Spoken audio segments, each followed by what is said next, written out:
Nachdem uns Corona eine einjährige Zwangspause auferlegt hat, werden wir uns jetzt endlich auf den Weg machen. Natürlich nicht mit dem Fahrrad, sondern mit unserer Strixa. Wir werden dem schönen Niedersachsen für 6 Monate Lebewohl sagen, um eine Reise durch die Pyrenäen und über die Iberische Halbinsel nach Marokko zu unternehmen. Bevor es jedoch losgeht, schauen wir noch einmal 3 Monate zurück. Denn es gab noch einiges zu bauen, zu reparieren, zu verschönern und zu beschaffen. Das Bankireirost aus der Dusche habe ich noch einmal geschliffen und neu geölt. Unsere AGM-Batterien haben wir gegen Lithiumblöcke ausgetauscht. Unser Boot bekam noch eine Schönheitskur aus Talkum und unsere Strixa 60 Liter frisches Öl für ihre Getriebe, Achsen und den Motor. Parallel zu den Wartungsarbeiten hat Detlef für unsere Reise natürlich auch noch ein paar neue Gadgets gekauft. Wir haben unseren alten Grill gegen einen Raketenofen mit Grillaufsatz und Gusstopf getauscht. Bei seinen nächtlichen Recherchen im Internet hat Detlef gleich wieder was bestellt. Ich habe das im Internet gesehen und fand das ziemlich abgefahren. Meine Frau hat gesagt, was willst du mit so einem Scheiß? Das funktioniert so nicht. Ich sage, okay, ich guck mal. Also, das Ding ist eine Mini-Ultraschall-Waschmaschine mit USB 5 Volt Anschluss. Ja, das Ding funktioniert als Waschmaschine für kleine Wäsche, für Geschirr. Also, ich finde das ziemlich abgefahren. Detlef hat für alle Ersatzteile Sortimentkästen angelegt. Sie wurden überprüft, beschriftet und komplettiert. Die Werkzeugschubladen im Staukasten wurden ebenfalls einem Vollständigkeitscheck unterzogen, damit auch alles an seinem Platz ist. Detlef war mit dem technischen Check vollständig ausgelastet. Ich habe mich währenddessen um den letzten Papierkram gekümmert, Dokumente auf den PC hochgeladen, Corona-App installiert und den QR-Code eingescannt. Ich hoffe, ich habe nichts vergessen. 3 Wochen vor unserem Abreisetermin hatte Detlef zur Sicherheit nochmal die Dieseltanks gecheckt. Oh nein, so ein Mist! Strixa hatte kein Corona, sondern die Dieselpest. So eine Baustelle brauchten wir jetzt beim besten Willen nicht. Dieses Desaster führte dazu, dass Detlef die komplette Tankanlage demontieren musste. Alle Tanks mussten gespült, alle Filter getauscht und zu guter Letzt noch alle Dieselleitungen erneuert werden. Wir hatten Glück im Unglück. Unterwegs wäre das eine richtige Katastrophe geworden. Nach 3 Tagen hatte Detlef die Tankanlage komplett überholt und unsere Strixa war endlich technisch reisefertig. Als nächstes sollten unsere persönlichen Dinge und die Lebensmittel ins Auto. Also hieß es rein ins Auto, raus aus dem Auto und wieder rein ins Auto. Alles wird schön auf DIN A4 gefaltet, um den Platz in den Hängeschränken optimal auszunutzen. Denn der ist ja schließlich stark begrenzt und nicht so wie zu Hause. Weiter ging es mit dem Verstauen der Lebensmittel in 4 großen Euroboxen, die sich in einer Schublade mit Vollauszug unter der Sitzgruppe befinden. Die Euroboxen mit den Ersatzteilen und die komplettierten Sortimentkästen werden jetzt in die dafür vorgesehenen Regale in der Heckgarage untergebracht.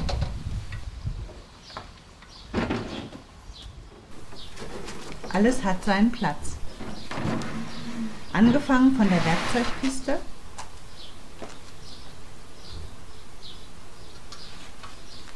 der Sonnenschirm, Detlefs HT-Rohr mit seinem Angelequipment,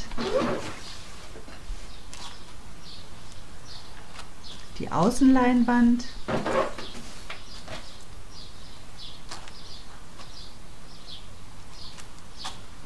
bis hin zu den Sortimentkästen.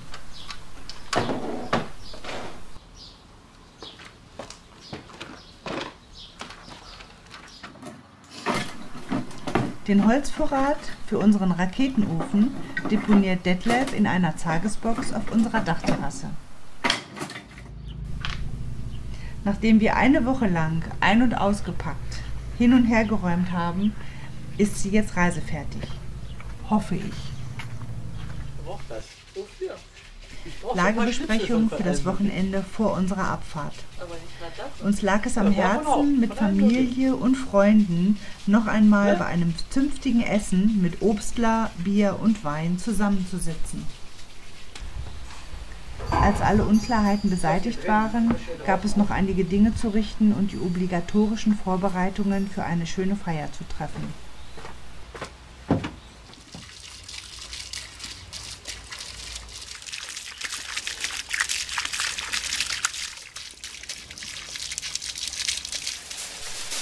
Ich hatte mir überlegt, dass es Spanferkel aus unserem Holzbackofen geben sollte. Dazu Sauerkraut und selbstgemachte Semmelknödel. Dafür musste Detlef erstmal ordentlich Holz hacken, um den Ofen richtig anheizen zu können.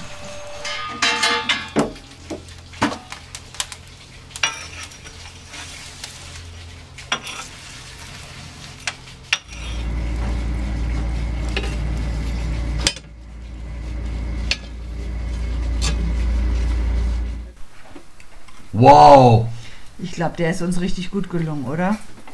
Bis auf die Tatsache, dass wir mehr Röstaroma haben als gewollt. Detlef ist leider die Kruste etwas verbrannt. Aber das scheint eigentlich niemanden zu stören, denn allen läuft schon das Wasser im Mund zusammen. Detlef teilt das Spanferkel in ordentliche Portionen, denn keiner sollte schließlich hungrig nach Hause gehen. Nachdem das Ferkel vertilgt war, saßen wir noch bis spät in die Nacht und haben uns bei Obstbrand, Wein und Bier alte und neue Geschichten erzählt und über unsere bevorstehende Reise philosophiert. Ja, das reicht. Das reicht. Am nächsten Tag. Beim Einschalten des Lichtes stellte Detlef fest, dass es doch noch einen Fehler gab. Der LED-Controller für die Sitzgruppenbeleuchtung war kaputt. Frei nach dem Motto: irgendwas ist immer. Als letztes wurde unsere kleine Strixa verladen. Sie wurde in der Garage fest verzurrt, damit sie sich nicht selbstständig macht. Stevie beobachtete das Ganze mit einem prüfenden Blick, ob Detlef das auch alles richtig macht. Zuletzt noch die Stühle hinten rein. Damit sind wir komplett und abreisefertig. Ich werfe noch mal einen letzten Blick in meinen Garten. Die Tomaten sind leider noch nicht reif. Aber diese beiden Chilis, die werde ich einpacken und mitnehmen. Der Abreisemorgen ist da. Wir frühstückten noch einmal in aller Ruhe mit unseren Freunden und unserem Sohn Nico. Ein Video. So, ihr Lieben, jetzt geht's los. Ja, ich hoffe, auch ein bisschen, irgendwie war schon dreimal auf Toilette morgen. Bauchschmerzen. Ja, auf dass ihr wieder gesund und heile und dass sie durchhält, Ja, davon gehe ich mal aus. wiederkommt. Das wird sie schon. Ja. Na, du machst das, ne? Du lässt mich nicht im Stich. Nein, nein. So viel Zuwendung, wie sie hatte. Ja, jetzt geht das los. Genau. Nico muss das Haus bewachen Genau. und das Grundstück. Ja, hoffentlich mit Hund, ne? Alarmanlage scharf gestellt. Genau, aber Nico ist ja da, ist ja alles kein Problem. Aber traurig sind wir auch. Ja, Ja. genau. Ein bisschen traurig, ein bisschen Wehmut ist immer dabei. Genau, Auch bei mir. Und Aber wir freuen uns auch, wenn wir wieder da sind. genau. Wir wir kommen bleiben ja wieder. wir bleiben ja über die Medien in Kontakt. Genau. Auf Wiedersehen, auf Wiedersehen. Oder, Junge, komm bald wieder nach Haus. Ja, mit Frau kommt auch mit nach Hause. Auch ich bin traurig, ganz traurig. Auf diesen Moment haben wir ein Jahr lang gewartet. Und jetzt geht's endlich los. Detlef zirkelt unsere Strixa durch die enge Hofeinfahrt, die eigentlich nicht für so große Autos gebaut wurde. Es ist zwar ein bisschen eng, aber unsere Dickmadame passt trotzdem durch.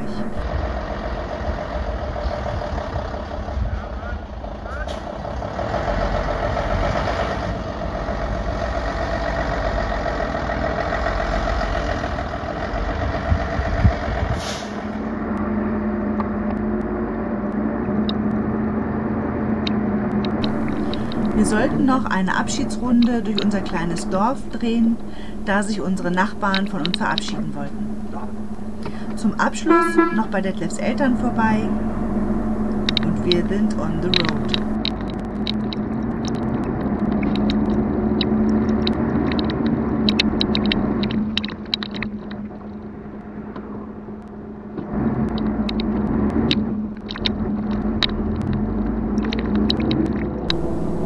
Nach 150 Kilometern auf der Autobahn, wir hatten gerade Bockenem passiert, war unser Ausflug schon zu Ende.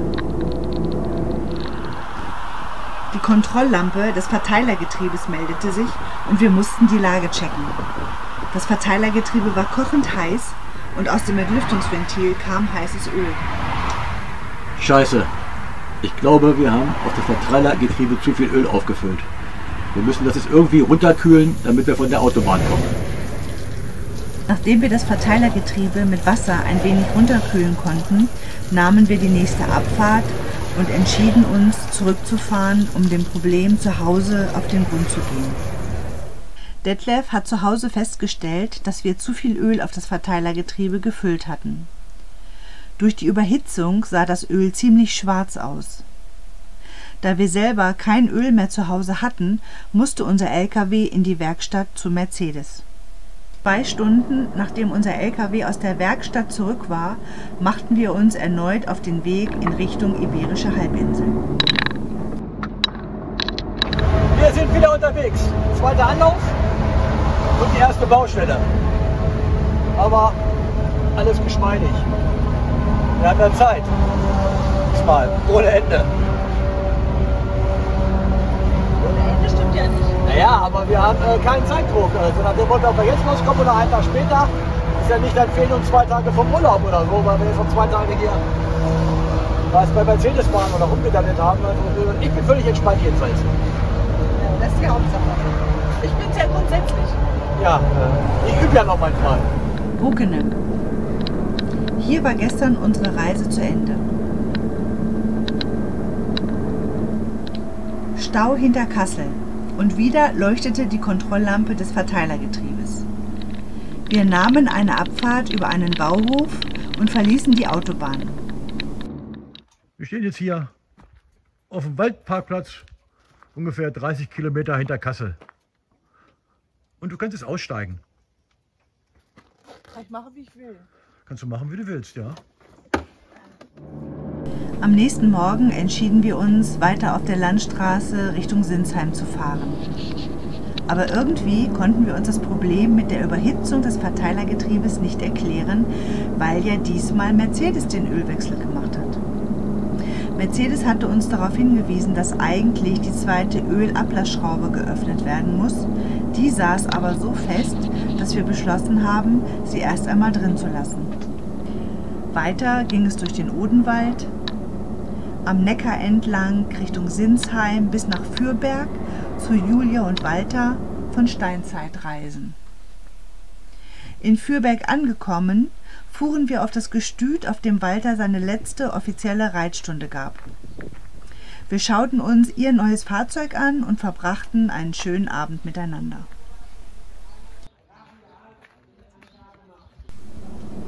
Am nächsten Morgen ging es direkt auf die Autobahn in Richtung Basel. Wir hatten gerade die Autobahnabfahrt Lahr passiert, als uns die Kontrolllampe wieder anlachte. Wir kontaktierten unseren Freund Walter in Sasbach und schilderten ihm unser Problem. Er setzte sich gleich mit seiner Werkstatt in Verbindung und kündigte uns für den gleichen Tag noch an. Als wir an der Werkstatt ankamen, hatten alle schon Feierabend. Na, alles entspannt? Ja, noch. Ja, ist ja gut.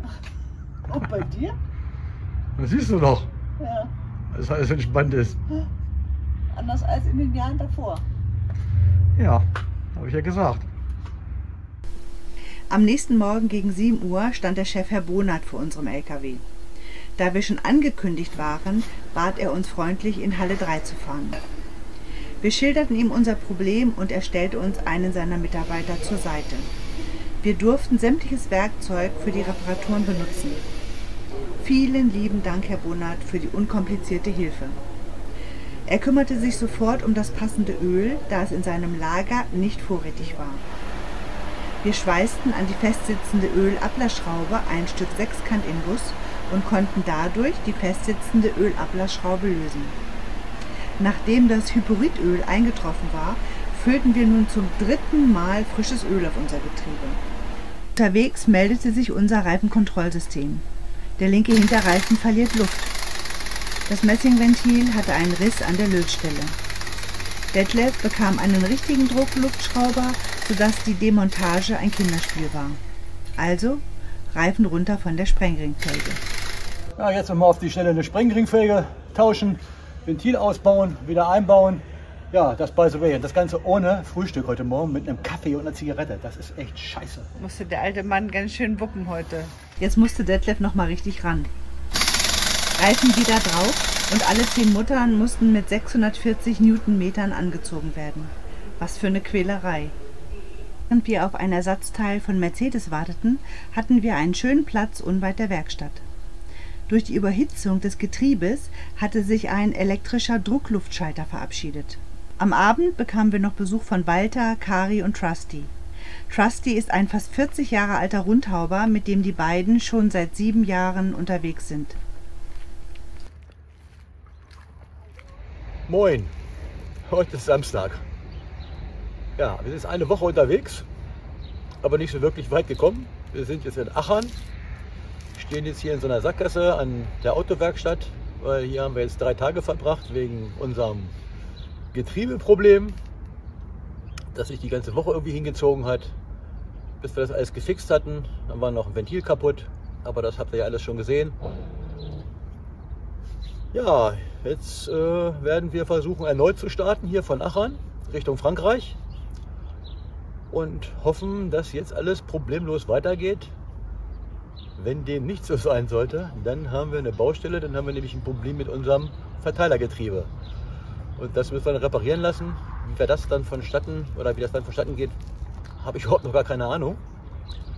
Ich habe ja schon mit der Werkstatt gesprochen, die könnten das machen, aber das dauert natürlich. Das Ding muss raus und dann irgendwie ins Saarland gebracht werden zum Reparieren, aber das werden wir dann sehen. Also wir gehen mal davon aus, dass jetzt alles im grünen Bereich ist und wir werden jetzt nach Frankreich starten. Das war jetzt die erste Woche unserer Reise und weitere Videos werden folgen. Ich hoffe keine Problemvideos. Also bleibt dran.